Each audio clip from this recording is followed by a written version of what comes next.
السلام علیکم ورحمۃ اللہ وبرکاتہ ناظرین اردو کی اس ریڈنگ کلاس میں آپ لوگوں کا خوش آمدید اور خیر مقدم ناظرین، آج ہم پڑھیں گے عاد کے محل کے بارے میں، یعنی حضرت ہود علیہ السلام کی قوم کے بارے میں۔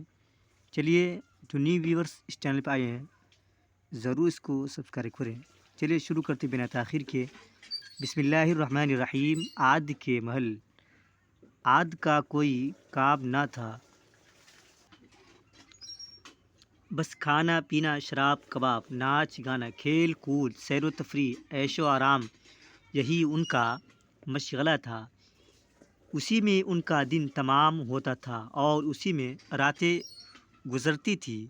جو بہت روپیہ والے تھے وہ اونچے اونچے اور بڑے بڑے محل بناتے تھے۔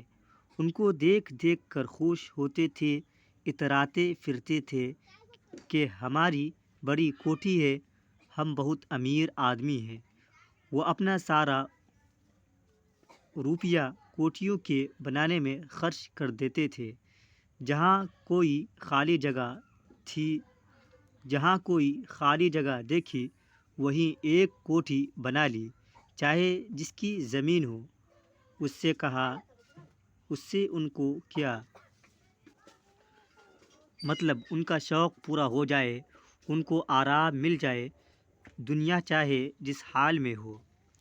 پھر ایسے مضبوط مضبوط محل بناتے تھے گویا ہمیشہ اس میں رہیں گے، کبھی نہ مریں گے، اور بناتے چلے جاتے تھے، چاہے ضرورت ہو یا نہ ہو۔ بیچارے غریب بھوکوں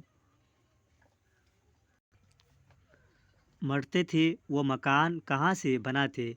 جس کے پاس پیٹ بھرنے کے لیے روپیہ نہ ہو وہ مکان کیسے بنا سکتا ہے؟ امیر آدمیوں کی بڑی بڑی کوٹھیاں بیکار پڑی تھیں اور غریبوں کو سر چھپانے کے لیے جھونپڑا بھی نصیب نہ تھا۔ جو شخص ان بڑے آدمیوں کے عالیشان محلوں اور ان کی نمائشی چیزوں کو دیکھتا تو سمجھ لیتا تھا کہ ان محلوں کے رہنے والے اور نمائشی چیزوں پر جان دینے والے بھلا کیا ایمان لائیں گے۔ حضرت ہود علیہ السلام۔ دوستو، یہاں پر حضرت ہود علیہ السلام کے بارے میں بتایا جا رہا ہے۔ جب عاد کی نافرمانی حد کو پہنچ گئی تو اللہ تعالیٰ کو منظور ہوا کہ ان کے پاس کسی رسول کو بھیجا جائے۔ اللہ تعالیٰ اس کو کب پسند کرتا ہے کہ اس کے بندے کفر و شرک پر کمر باندھ لے، اس کو بھول جائے اور پتھروں کو اپنا معبود سمجھ لے، پھر اس کی کمزور اور غریب مخلوق پر ظلم و زیادتی کرے، لوٹ مار مچائے۔ عاد تو اپنی عقلیں کھو چکے تھے۔ وہ اپنی عقلیں شراب کباب اور کھیل کود کی نذر کر چکے تھے۔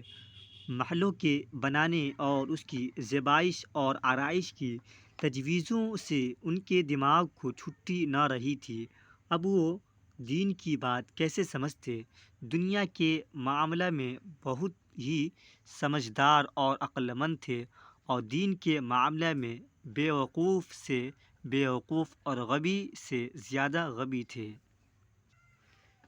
اس بیوقوفی اور حماقت کی حد یہ ہے کہ اپنے ہی ہاتھوں سے پتھروں کی مورتیاں بنائے اور ان کو خدا سمجھ لے تاکہ ان کے آگے سجدہ کرے، ان سے اپنی مرادیں مانگے اور ان کی عبادت کرے۔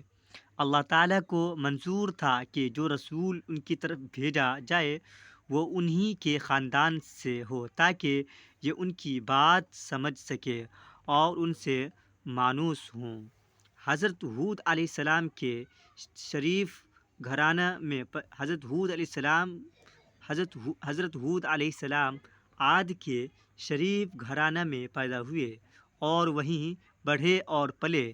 حضرت ہود علیہ السلام کی نیکی اور عقل مندی کو سب جانتے اور مانتے تھے۔ حضرت ہود علیہ السلام کی نصیحت۔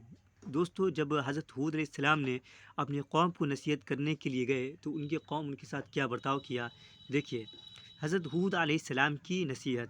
حضرت ہود علیہ السلام اللہ کا پیغام لے کر اپنی قوم کے پاس آئے اور کہا، اے قوم، اللہ کی عبادت کرو، اس کے سوا تمہارا کوئی معبود نہیں، عبادت کے لائق وہی ایک ذات ہے، یہ پتھر پرستش کے لائق نہیں۔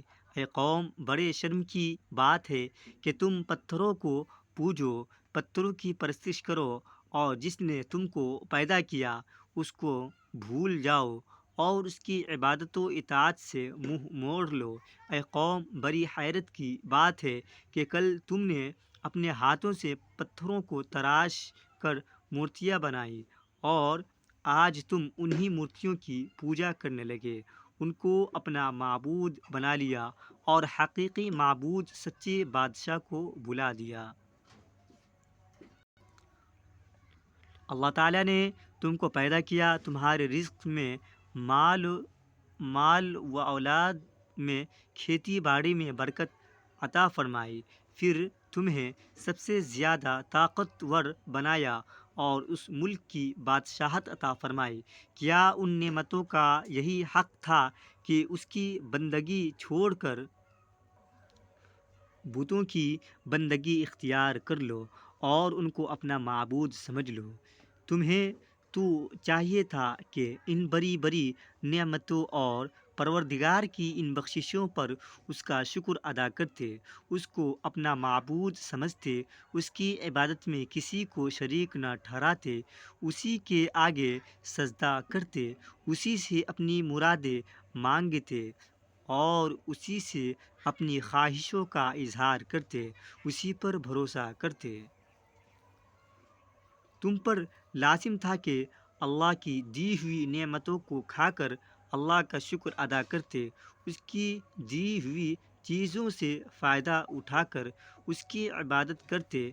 افسوس، صد افسوس تمہاری عقلوں پر، تم سے اچھا تو تمہارا یہ کتا ہے کہ ایک ہڈی تم نے اس کو دی اور وہ تمہارا ہو گیا، تمہارے ساتھ سایہ کی طرح رہتا ہے، دم بھر کو تم سے جدا نہیں ہوتا۔ سچ سچ بتاؤ، تم نے کبھی کسی کتے کو دیکھا ہے کہ وہ اپنے مالک کو چھوڑ کر دوسرے کے پاس چلا گیا ہو؟ اچھا یہ بتاؤ کہ تم نے کسی چرند پرند کو بتوں کے آگے سر جھکاتے اور پوجا پاٹ کرتے دیکھا ہے؟ کیا تم ان چرند پرند سے بھی زیادہ ذلیل ہو؟ کیا تم ان بے زبان جانوروں سے بھی زیادہ بیوقوف اور جاہل ہو؟ قوم کا جواب۔ دوستو، جب حضرت ہود علیہ السلام نے اپنی قوم کو یہ بات سمجھائی تو ان کی قوم نے کیا جواب دیا؟ دیکھیے قوم کا جواب۔ قوم ان باتوں کا کیا جواب دیتی؟ کوئی جواب ہی نہ بن آیا۔ جواب کیا دیتے؟ وہ ایسی بات سننے کے عادی ہی نہ تھے، ان کو کھانے پینے عیش کرنے سے فرصت ہی نہ تھی کہ کسی اور بات پر غور کرے۔ بعضوں نے کہا، ہود علیہ السلام چاہتے کیا ہیں، کیا کہتے ہیں؟ ہم تو ان کی بات نہیں سمجھتے، ہم اگر برے ہیں تو ان کا کیا نقصان اور اگر اچھے ہو جائیں گے تو ان کا کیا نفع ہوگا۔ بعض نے کہا ہود علیہ السلام کی عقل جاتی رہی، بعض نے کہا ہود علیہ السلام کا دماغ خراب ہو گیا ہے۔ حضرت ہود علیہ السلام نے دوبارہ نصیحت کی تو جو امیر آدمی تھے وہ تنگ آ کر کہنے لگے، ہود، ہمارا گمان ہے کہ تمہارا دماغ خراب ہو گیا اور ہم تو تم کو چھوٹا آدمی سمجھتے ہیں۔ حضرت ہود علیہ السلام نے کہا، نہ میں دیوانہ ہوں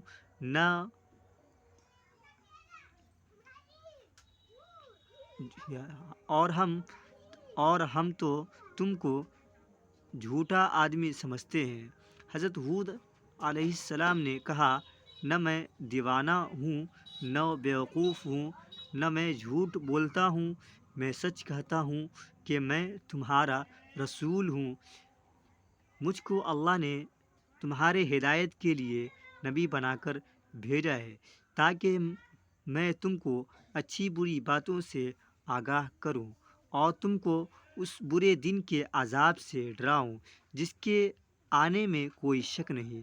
اے قوم، میرا کہا مان لو، میں تمہارا خیر خواہ ہوں، تمہارے بھلائی کے لیے کہتا ہوں۔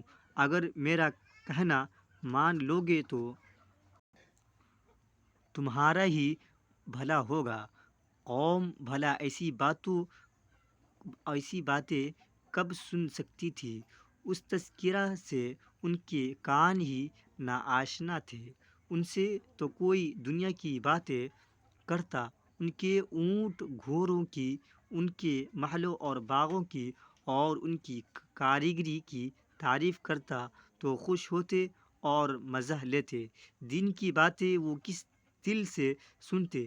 دین سے ان کو کیا مطلب؟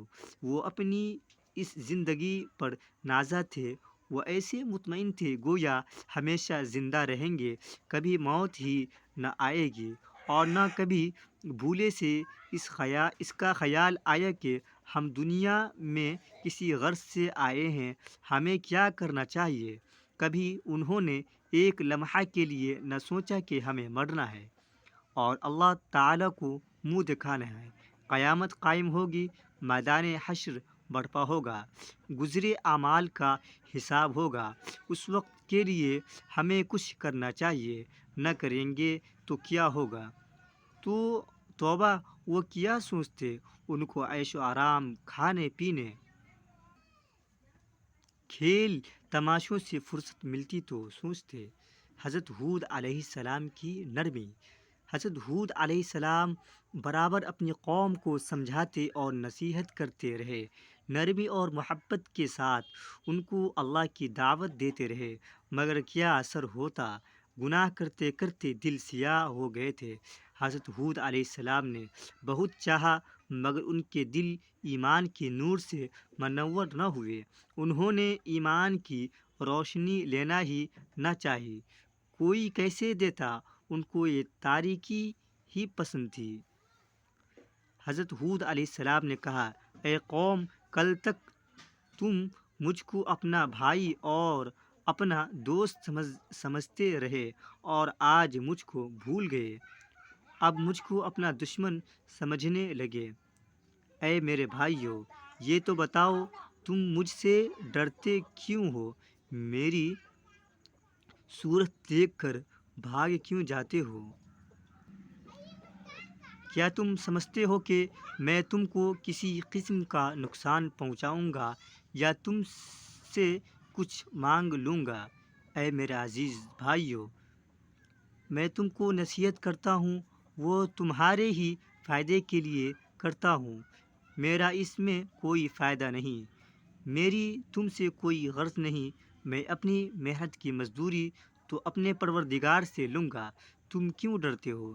اے میرے عزیز دوستو، کیا تم گمان کرتے ہو کہ تم اللہ پر ایمان لے آؤ گے تو تمہارا مال و اسباب ضائع ہو جائے گا، تمہاری کھیتی باڑی برباد ہو جائے گی، تمہارے عیش و آرام میں خلل آ جائے گا؟ ہرگز نہیں۔ قسم خدا کی اگر تم اللہ پر ایمان لے آؤ گے تو تمہارا کچھ نقصان نہ ہوگا، بلکہ اللہ تعالیٰ تمہاری عمروں کو دراز فرمائے گا، تمہارے مال و اولاد میں برکت عطا فرمائے گا، تمہاری کھیتی باڑی کی پیداوار میں ترقی دے گا، تمہارے جسموں میں اور زیادہ قوت عطا فرمائے گا۔ اے میرے بھائیو، تم میرے رسول ہونے پر تعجب کیوں کرتے ہو؟ یہ کیا کوئی نئی بات ہے؟